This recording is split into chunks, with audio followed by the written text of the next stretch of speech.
I did one investment against my gut as a favor to a friend, and I just lost $100,000 on that one.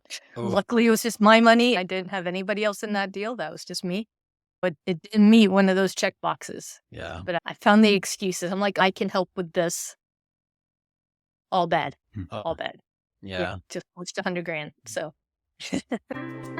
You're listening to the Real Returns podcast, where we learn how real investments can make a real impact. Join your hosts, Andrew and Dan, as they share stories and interview business leaders on how real estate and other forms of investment can create meaningful change for individuals and communities around the world. Hello, and welcome to another episode of the Real Returns podcast. I'm your host, Andrew Reichert, and we're here with my co-host, Dan Croce. Dan, how are we doing over there today? I'm doing well. It's a nice, crisp fall day here in Pittsburgh. I love fall. It's easy for me to be cheerful in this season. But I do have a little fall story for you, since there's leaves coming down everywhere. The other day, my neighbor, he's got his leaf blower out. He walks over to me and he says, "Hey, Dan, I've been working on my dad jokes. Prepare to be blown away." He takes his leaf blower and he just blows me away. And I'm like, oh my gosh. That's pretty bad. Did you make sure that you put those leaves back on his yard? Yeah, I should have done that. I should have. But There yeah, you go. doing all right, though. I do love the fall. Colors are beautiful out here right now. So, but yeah, I am excited about introducing our audience to our guest today. Her name is Maria Zondervan. Maria is the CEO of Blue Vikings Capital. And what they do is provide investors with opportunities to grow their wealth through access to real estate investments. So Maria, can you introduce yourself and tell us a little bit about your background and what you do? Thank you, Daniel. Yeah. First of all, thrilled to be here. And basically what you said is what we do. We help people place their money and try to find the best deals for them out there. A lot of people don't really know where to look as the markets are shifting like this. So we help them sort through all the garbage and get to the good stuff, and then provide them with the best opportunities out there and guide them to what fits their goals. Yeah, that's amazing, Maria. And how did you get into this space? Like what brought you into real estate and fundraising? Well, I've been in real estate for 26 years, so I'm not new to this industry. But I shifted to multifamily after leaving my full-time job. So I was actually a wildlife biologist for a very long time, over a quarter of a century of dealing with the Florida critters, everything that slithers, crawls, or flies here in Florida. But I invested in real estate on the side and did fairly well there. Was able to use a lot of that capital to buy some businesses, that cash flow, then needed to put that back into more real estate, right? So it kind of grew to the point where I said, okay, it's time to retire from career number one and start career number two and move into the multifamily world. So I did that. And then, that just piqued the interest of a lot of friends and family. They're like, how can we get in on this? Except we don't want to do the landlord thing. And so I told them I was investing as a limited partner in some stuff. And then that's a good way to get in. And before long, everybody's asking me to teach them how to do that. And it just became easier to simply vet deals and say, this is what I'm investing in. If you'd like to join me, you can do that. And then eventually people who had deals started bringing them to me and asking me to, bring them people, because I was doing it without any kind of compensation or being part of the deal. And at first I was very resistant to that idea. I didn't like the idea of being what I call a capital allocator. Mm-hmm. But I was pretty good at sorting through deals. I love underwriting. I'm one of those geeks that's happy with a spreadsheet in front of me, which I know is super weird. Dan doesn't think that's weird at all. No, You're speaking my right. language. Dan I loves a can good spreadsheet. geek out all day, all week. But Yeah. So, I was like, okay, so this can actually help people, right? Like they don't know how to get into them. They might end up in some bad deals. And so I basically said, okay, but I'm only going to do things that I'm going to want to invest in myself. So I only offer investment opportunities and things that I'm investing in. So I will put my money in first and then invite other people to invest alongside me, basically. Yeah. Yeah, that makes sense. And what kind of assets are they, like fix and flip or more like long-term hold assets? It's more long-term hold, primarily multifamily. Now as the market's shifting, I am looking at some new construction. Yep. In very particular markets. There are definitely areas that are being overbuilt right now. So you have to be choosy and you have to really watch what kind of loans they have. We know rates, unfortunately, have still not come down. There's no certainty to assure that they're not going to continue to go up. So really careful looking at the loan types, looking at the operators, what their track record is, what kind of experience they have, because this is not the time to, in my opinion, to be betting on the new horse and the new jockeys, right? It's like this is when you want some experience behind you. Nothing wrong with having some new people on the team because that brings energy. I love it when there's new people on the team, but there needs to be some experience there too. Yeah, I love that. I think that makes a lot of sense and is a conservative play for the market that we're in right now. I mean, I think everybody's taking a conservative approach right now. It's I think there's just a lot of wisdom there. So I'd love to hear a little bit of how you think of impact, particularly as it relates to the business that you're in. Just having known you, I understand there's like a nonprofit segment that you do. And you've also talked, as I've heard, a little bit about your son and how you think of impact in terms of your purpose. So would you mind sharing a little bit about those? Sure. So I loved my biology career. I mean, that was the thing I was really passionate about. I was working to save endangered species. And I really thought that's what I would be doing my entire life. I love climbing trees and catching woodpeckers. I mean, who doesn't? So it's a little bit different. So to go from that to real estate, a lot of people are like, there's got to have been a shift there. Well, the big shift was, as you mentioned, my son. So my oldest son, his name is Carl. He has autism. And no one plans for that, right? And when that's thrown into you at first as a parent, you're just concentrating on the day-to-day. Like, what does this mean? How do I get through everything? How do we have to shift how we live, how we manage our household, really?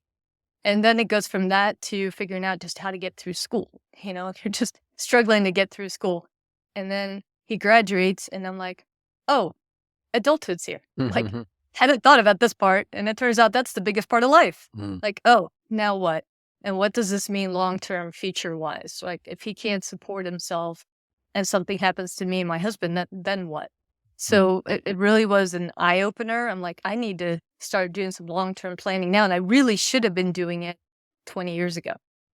And so a big part of my message now is to other parents of special needs is don't wait, because as anybody in the finance world knows, the most important aspect of building your wealth, building a legacy for your kids, being able to leave something really big behind is starting early. It's more about time than the amount of money you start with. So I try to get that message out there. If you do the compound interest charts, we've all probably played with those if we're spreadsheet geeks, right? I'm sure Dan has. But, putting something in there for 10 years versus 30 years, the amount you start with, like, that's not the most important part, right? It's how long you can leave it in there. So I'm really trying to speak to particular parents of special needs kids. If you want to make sure that they're going to be okay past your lifetime, start early. Don't wait until adulthood hits. But if you're there, like, start right now. Start right now. It's not too late. It's not too late. But you got to scale the game. So that's why I scaled to multifamily, because you can scale so much faster. And as a limited partner, you're not managing everything, right? So you don't, with every single family home I was accumulating when I was investing that way, I'm taking on a bigger workload, right? I got more tenants to screen, more maintenance to deal with because I'm doing it all myself. It doesn't often make sense to get professional property managers when you're at that scale. But in multifamily, absolutely, you're going to go there. But by taking an even further step back as a passive investor, you can scale unlimited. I mean, obviously, it's depending on how much money you have to scale with. But if you keep that money working for you, you can take on, there isn't an additional workload, I guess is what I'm getting at. So if you're a busy professional, it's something you can still do on the side without increasing your workload. Maria, can you tell us a little bit about how you sort of learned to be analytical and evaluate the opportunities that come across your desk? From what I understand, you look at a lot of them, but the ones that you actually pursue are relatively few. So what is it that you look for? Is it, are you focused on sponsors that you've worked with in the past, or geography, or how do you, what's your process for analyzing an opportunity? Yeah, so I mean, it's all of those things, right? I don't have to have worked with the sponsor in the past necessarily, although it really makes life easier if I have, because I already know how they're going to function. But I network a lot. I go to lots of real estate events throughout the country, and I listen and I pay attention. If somebody's singing somebody's praises and they're not there, so they're not doing it to kiss up to somebody, right? There's probably good reason for that. This is probably somebody who knows their stuff, right? So then you go research that person further. And, you can look somebody up on Google and on LinkedIn and Facebook and all that kind of stuff. And that's a good place to start. But talking to other people that have worked with them, that is really important. So, and when I start hearing nothing but good glowing reviews, I'm like, okay, that's somebody I want to potentially work with. And then after that, so that's always step one is the operators. That's number one, as a solid team. Have they gone full cycle? All those things. I'm sure you have the similar checklist, right? There's checklist of who you want. And then I start looking at the market. What market are they in? Is it growing or at least stable? And then you're looking at the asset, and then you look at the business plan, right? So it's kind of this hierarchy. And if at any point in that list they don't meet a checkbox, it's on to the next one, because there's so many out there, right? So I don't have to compromise anywhere. And then you get down to the nitty gritties, the numbers, the loans, the all the little fine points, the comps, everything like that. Just like when you're buying a property, you do your due diligence. Yeah, makes a lot of sense. And how would you say that you learned to do that? Just from reps? Or, I mean, you don't have, at least, do you have formal training, or is it sort of just something that you have taught yourself over at bats? Yes and no. I mean, I've got multiple college degrees. Most of them were in the biology field, but also in business and accounting. So, because anything in life needs business and accounting. So even though I was going into ecology for the most part, I still took those as backgrounds. And like I said, me and my husband, we own some businesses as well, right? So you're always going to need that. And I've always been a numbers person. I used to do calculus stuff for fun. I know, total geek. But science and math kind of go hand in hand. So most scientists you talk to, we do a lot of statistics. We do a lot of spreadsheet work. All that data you collect has to be analyzed, right? So that just comes natural. So when I was shifting and having bought real estate my whole life, I'm always looking at KPIs, how things are performing, always evaluating. Because if something's underperforming, time to let it go, get something else, right? So I just brought that into the multifamily world. But then, yes, you do need some more education in that realm, right? So I went to the boot camps, I took the classes, I've read the books, I listened to the podcasts, all of that. And then I joined some high-end masterminds where the big players were. Get around the right people, because there are only so many things you can learn from books and classes. Once you get around the people doing the operations day to day, that's when the learning really kicks in. And then you go out there and do it. I went out there and bought some apartment complexes, and I made all the mistakes with my money before I'm messing around with anybody else's money. I made the mistakes myself. So I'm like, oh, they never told me this about vetting a property manager. Lesson learned. That's going to go on the checklist, right? Yeah, that's good. I was actually going to ask you that. Like, what are some of the key things that you've learned either from doing it right or from, making a mistake and learning how not to do things? What are some key lessons you would want to share? Yeah, well, making mistakes always leaves a better impact than doing it right. Like, yeah. Isn't that true? that sits with you. The fear of loss is always greater than the anticipation of gain. Yep. So, yeah, I mean, property management is so key. I see more properties fail or underperform because of property management than anything else. A lot of people are very focused on acquisition, which is great, but the bigger part is the hold period where you have to manage it, right? Just like I had to figure out that the biggest part of life was adulthood. I hadn't thought about that for my son, right? Same thing with property management. So that's really key. That is dialed in. And I learned that on one of my properties. It wasn't a particularly large property, it was 12 unit, but I definitely chose the wrong property manager. He was very skilled property manager, but not for that particular asset class. So he had done a lot of Class A and Class B asset classes. This was a Class C, maybe even C minus. It had some Section 8 tenants. He had not dealt with those, and it's a different game. You have to treat them very different. You have to know the system. You have to know that there's going to be constant inspections, and it varies from county to county. So not only do they need to be experienced in that realm, they need to be to that local area. And so he was not the right fit. And the other mistake I made, in addition to selecting somebody who hadn't worked in that asset class, was he wasn't local enough. And when I figured out he was the wrong fit, I tried to fix it instead of cutting him loose. So I should have cut him loose sooner. They say fire fast, hire slow. Yeah. I should have followed that motto. So I'd say that was a big lesson learned. And then, maybe this is a woman's intuition thing or something, but I've learned to trust my gut. Mm-hmm. And I did one investment against my gut, sort of a favor to a friend. and I just lost $100,000 on that one. Oh, Luckily, it was just my money. Again, I didn't have anybody else in that deal. That was just me. But it didn't meet one of those check boxes. yeah. But I found the excuses. I'm like, oh, but this, oh, but that can make this happen. I can help with this. All bad, all bad. Yeah. Just lost $100,000. So, Yikes. Yeah. but you don't make those mistakes twice. Those are lessons that hurt. They hurt. I love that. Well, thank you for sharing those. Those are tough lessons to learn, but as you said, those are valuable lessons. And I'm sure our listeners appreciate hearing that from you. And, even though they're painful, like you said, you don't make those mistakes twice. So for folks who maybe want to get started in investing in real estate, or maybe want to get started even in fundraising, you have any thoughts for how to get started? Like any advice for somebody that wants to just get started kind of doing what you're doing? Well, the easiest thing is to join your local real estate meetup groups, right? Get around some of the people. A lot of people think they want to do one thing, and then they get around the people doing it and they realize, I don't want to get near that. Yeah. I'd rather do this other thing. Other people very much get the shiny object syndrome. They start chasing all the things. And so to anybody who's new, I'd say pick one. There's no right or wrong. Pick one thing and lean into it heavy. And don't shift. Like, it takes years to become an expert at something. So if you're not great at it right away, just give it some time. If you're constantly shifting, you're never going to get really good at something.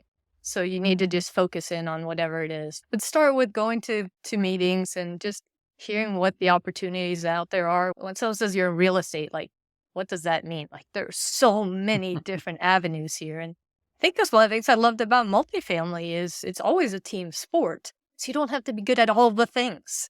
When I was doing single family, I had to be good at all the things. I had to be good at acquiring the right property and getting the right terms and doing all the legal paperwork and finding the tenants and managing and disposition. Like, you had to do all the things. In real estate, you can just do one thing. You pick your lane, pick what you're good at, and just stick with that, which is great. I love that. There are so many different ways to be in real estate. It's funny whenever, I'm sure you have the same experience, Maria, you meet somebody and you say, hey, I'm in real estate, and they immediately think that you're on the brokerage side and they say, oh, do you sell residential or commercial? It's like, I don't do either of those things, as it turns out. So that's awesome advice. You mentioned kind of maybe getting into your local real estate investment group. And I think you had also said you're in a high-end mastermind around folks that are helping you. Is there a particular mastermind group or anything that you recommend that you're a part of? I'm in 3 different ones, and it really depends on what you want to do. So one is just for capital allocators or capital raisers, where we basically meet regularly. We meet weekly, and then we meet in person 3 times a year at least. And we're always discussing, how to assure the safety of the investments for our investors. There's no absolute 100% foolproof plan out there, but all the things to watch out for. We will vet deals together. So if there's anything I didn't think of, somebody else might think of it. So that's really powerful to have lots of minds looking at the same thing. And sometimes we will raise money for something together. We'll all come together. There's 29 of us, so it's pretty powerful when we decide to all raise on one deal, for example. We can raise a lot of money. And that can really benefit our investors because we can negotiate better terms for them. And some people really prefer to work with capital allocators than go straight with the sponsor because we're less biased, right? We've got all these deals coming to us. We're sorting through them. We're picking the cream of the crop, or at least we hope we are. And then we work for that investor. We're not working for the deal, right? We're working for them. So you tell us what you're looking for. I want stable assets, or I want high returns, and I'm willing to throw it all down. Like, there are all sorts of different risk levels that people have. But basically, they sit down with us, they tell us what their goals are, and we go to work finding that for them. So one of the masterminds is just about that, how to best serve those investors. Another mastermind is just about multifamily, to get a really good grasp of what the market's doing, the latest trends. So it's just multifamily in general. And there's some RV operators out in there, RV parks and mobile home park operators. And then another one is more just networking with high net worth individuals that want to get to know sponsors and operators. So it's sort of a collection of all those folks. because the number one thing is just getting to know the right people and putting them together. And so, yeah, those are kind of the three groups I'm in, each of which meets at least 3 times a year. So I'm on the road a lot, traveling, getting ready to go to Cancun for one right now. Sounds like not a bad place to go. It's business. Yeah, shucks. Have to go to Cancun. Gotta go to work. Get that bathing suit packed. Yeah. Well, thanks. That's helpful. It's good to hear how you're kind of developing yourself personally and professionally. I think those mastermind groups are great ways to build a network and also, to develop ourselves and what we're doing. Absolutely. Definitely agree. Maria, how have you grown your base of investors? That's something that in our business, we are always growing our base of investors, and it tends to be, you're talking about people parting with their hard-earned money. So there needs to be a lot of trust built. So what are some of the things that you do to build trust and to grow the network of people that feel comfortable investing with you? I focus very heavily on education. I have some friends and family that don't really want to learn anything about this industry. They're just like, we trust you. We're just going to put our money with you and we know you'll take care of it. And I kind of despise that. Like, you should know what you're investing in. So we talked about lessons learned. I invested in crypto. I didn't know squat about crypto. I lost a lot of money in crypto. Like that's, you really shouldn't invest in something you don't understand. So I write a lot of blogs. I write a lot of guides. I have 2 books right now. I'm working on a 3rd. Co-authoring with some great people. I don't know if you guys know Tim Mai, but we're working on a book together. So just to help bring that education and lots of webinars on it. And one of the books I'm working on right now is for special needs parents specifically, because it's not enough just to grow your wealth and be able to leave that to them. If they're receiving government aid and you leave money to your child, they could lose that government aid that they're getting. So it's very specific how you do that. You need to set up special needs trusts. You might need to set up an ABLE account and all these other things. I'm not going to get into it here now because that's not the topic. But it's a very specialized way of investing. You probably don't want to be in investments that are turning every 2 to 3 years, because is that child going to know how to reinvest that? You probably want to get into some long-term or even forever hold type of properties, right? So it's a different strategy altogether. So that's what the latest book is about. That one's probably several months from being completed, because as I dig more and more into that, I find there's just so many layers to that onion that I'm peeling. But I've gone through all that with my son. So I'm kind of recreating that in a book and helping people do that at an earlier stage in life and not waiting so late. But yeah, it's a lot of attorneys and, financial planners have to get involved there, as well as looking at what kind of, where they're going to be living. That's a huge part of that the housing and services sector that you're going to be looking at and how to plan for that. I love that. I think you're in such a unique position to impact a significant portion of the population. And I imagine from, your personal experience, the things that you've probably learned them just by navigating them yourself. And so I think that is tremendously valuable, you putting resources together so that people don't have to sort of blindly wander through and ask those questions, but can be guided thoughtfully. So kudos to you appreciate it. Thank you. Thank you very much. So Maria, one other question here. If I'm a passive investor, so let's say I wanted to just be an LP, you mentioned, you're kind of a limited partner in some of those investments. What are some things, I know you mentioned you kind of have a checklist that you kind of run through, but what are some things folks might want to think about when they're vetting a deal or a sponsor? What are some key items that you maybe tell your friends and family to pay attention to? Pay attention to their personal goals. I think people get really tied up with the numbers, and I see the appeal of the numbers, but, they'll look at the IRRs and all this kind of stuff. And I said, but does the business plan and the overall strategy of this work with what you're doing? So, we just talked. You said you want to retire in 5 years. And so you need your money out of 5 years. Well, this deal holds for 10 years. That doesn't work with your strategy, right? Or somebody's like, oh, look at the great depreciation on this one. This is amazing depreciation. Okay, but you just told me you're investing in your IRA. You can't get depreciation. Like they get caught up in the wrong things. Mm-hmm. So some people don't know what their goals are. So they need to figure those out. And that's a good reason to get on a call with someone like me or you guys and help vet that out, like shake it out. Like, what do you really want to accomplish? And what is your timeline? And let's make sure that we find the right opportunities for that before we get all absorbed about, oh gosh, the pictures of this one look really neat. Like I have an investor that's really about the pretty pictures. I'm going to start sending you pitch decks without pictures in it because you're focusing on the wrong thing here, right? So yeah, first of all, get clear on your goals. I'd say that's number one. That's awesome. Thanks so much. That's helpful. Well, this has been really helpful getting to know you a little bit, kind of what you're doing personally and professionally. And I think you're really having a huge impact in not only how you're raising capital, but really that heart that you have around autism and making sure that generational wealth is passed down to future generations. I really love your heart there. So with that, I'm going to hand it over to Dan to lead us in the lightning round. All right. So, Maria, this is perhaps the fun part, although you and I think the fun part is the spreadsheet talk, but this is... Ooh, we're going to start spreadsheets. No, so our lightning round, just quick, get to know you a little bit on a personal level. What is your biggest win? My biggest win. Oh gosh, my biggest win. I think the fact that my kids still want to spend time with me, even their teenage years, they want to hang out with me and my husband. So I think that's a win because most of them are running away from me. So we must have done something right.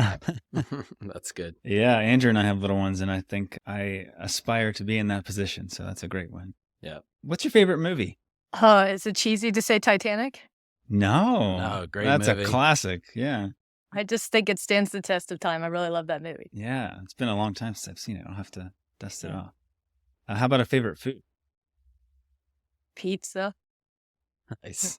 And if I could sprinkle chocolate on it, I would. But I guess that's not technically a food group. How about that? But I'm obsessed with chocolate. Good Okay. chocolate. Yeah. Not the cheap stuff. It's not worth the calories. I'm with you there. Yeah. What's an area where you're looking to grow personally or professionally? What would you call a growth edge for you right now? Oh, gosh. I'm kind of a nut when it comes to education. So I'm always trying to grow and learn.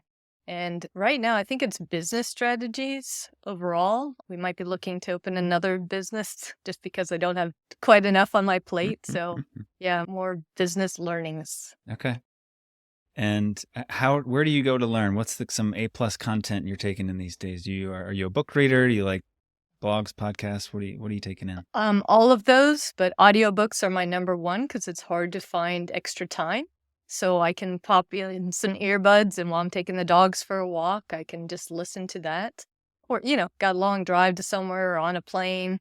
Easy to absorb content that way. So I love audiobooks. What's a good one that you listened to recently that we should check out? Right now I'm listening to Influence. That's an oldie but a goodie. So I'm listening to that. Awesome. Well, thank you so much. How can our listeners find you for this episode?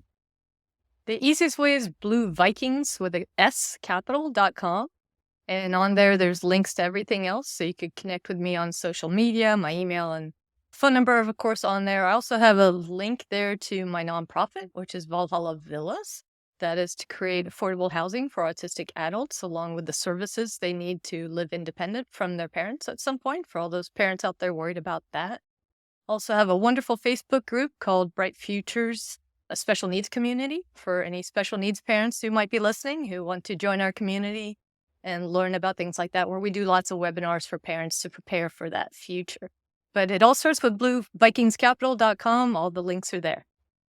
Awesome. Well, thank you so much, Maria. It was great to have you on the show. And hopefully our listeners enjoyed learning a little bit about the world of capital raising and how it can impact communities and individuals, and really how your heart, particularly for adults with autism and passing down that generational wealth and creating, self-sustaining adults, is really an opportunity. So thank you for being on the show. I know I learned a lot. I hope our listeners did as well.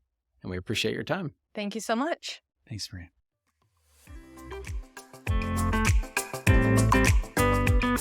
Thank you for joining us for this episode of the Real Returns Podcast. We hope that you learned something new about how you can invest to make a lasting impact on those around you. Please be sure to subscribe to our show wherever you listen to your podcasts, leave us a review, and share about us on social media. We hope you will join us for our next episode, where we will be continuing the conversation around impactful real estate investing.